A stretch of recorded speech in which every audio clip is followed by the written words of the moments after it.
What if I told you you don't always need a main tank in Overwatch? Kill for some tacos. It sounds like suicide, but going against the meta doesn't always have to spell doom. Surprising your enemy with an off-meta comp forces them to play a game that they're not used to. And if you've got a solid game plan prepared, that early edge can start a snowball that you can roll right to the finish line. SF Shock used this philosophy against the Houston Outlaws on Route 66, where they picked a Roadhog instead of a main tank to cruise to an easy win. Let's see how it worked. Traveling to Route 66. More than 90% of the time, the Route 66 meta on both attack and defense is Winston D.Va, Tracer Widow, and Zen Mercy. The Shock don't want to play a game of dive-counter-dive with the Outlaws, though. They want Houston to play their game. By putting a Roadhog on cart and dumping all their resources into him, they force Houston to be the aggressors and push the attack, essentially flipping the offense and defense. So how does this work? The Outlaws can respond in a few different ways, but the Shock can counter each one. They could bite straight up on point, but Muma and Cool Matt have to be careful of Hog, one of the best anti-dive tanks in the game. He can sustain through Winston and D.Va's low damage with his take-a-breather and support pocket, absolutely shred them with his shotgun's massive damage and spread, and he has a hook to enable all of it. If SF gets pick advantage just once, they can snowball out of control, and the longer a fight drags on, the more likely it is that Architect, Sleepy, and Sinatra will find a head to click on. All in all, not a great option. A second counter could see Linkser focusing on Hog, exploiting the lack of a shield to burst him down. However, if Linkser takes his attention away from the Widowmaker duel, it leaves Architect wide open to free fire, and Linkser would be the first to go. And if Linkser falls, Houston lose a ton of damage pressure and would be forced to retreat early. The last option is to go all in on the dive, hitting the backline to take out Hog's supports and work their way forward from there. This is the riskiest one though.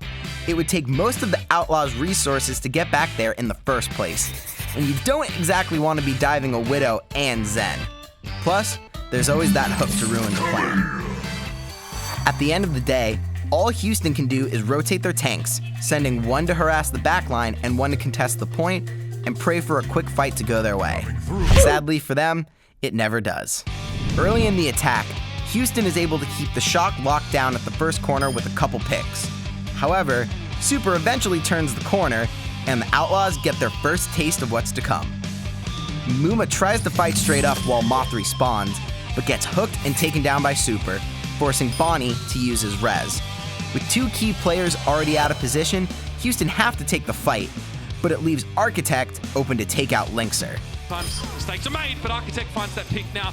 Nevix jumps off the edge to Remec, making it a brief 5v5. But Sleepy finds one on Raucus, and suddenly the Outlaws are down 5v4 with no res. Houston need to end the fight quickly and cut off Super's healing, so Cool Matt and Jake dive the Shock supports, but they use all of their cooldowns to get there. Sleepy easily fends them off while Super takes out the abandoned Mercy, and SF go from pick advantage to winning the fight in 15 seconds. Houston are forced to concede point A and move on to streets. With wide open sightlines and plenty of terrain to dive around, they'll at least have a shot at stopping the flood here.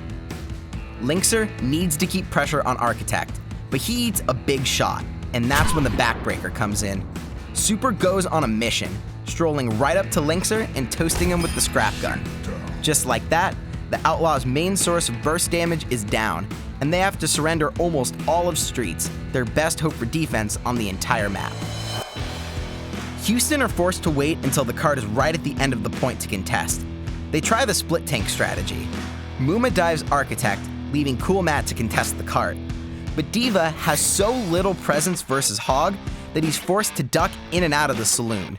Plus, the dive leaves the backline exposed, and Sleepy frags out all over the place. By the time Cool Matt gets hooked, the snowball's already underway. The end of the map is the same story. Super commands so much attention and so many resources that the Shock are able to run all over the Outlaws. Cool Matt and Muma make token attempts to contest the cart, but the fear of getting hooked continually forces them back. Out of desperation, Linkser starts focusing the tanks, but remember, If he can't keep Architect busy, there's gonna be a lot of orange in the kill feed. Sure enough, Architect is free to get 2 massive headshots. In the ensuing chaos, the Shock roll to the finish uncontested. A hog on the cart is a scary thing, and by pouring all their resources into him, the Shock forced the Outlaws into risky engagements over and over again. Running 2 off tanks and no main tank won't always work, but San Francisco showed that careful game planning and knowing your enemy are as important as any hero pick.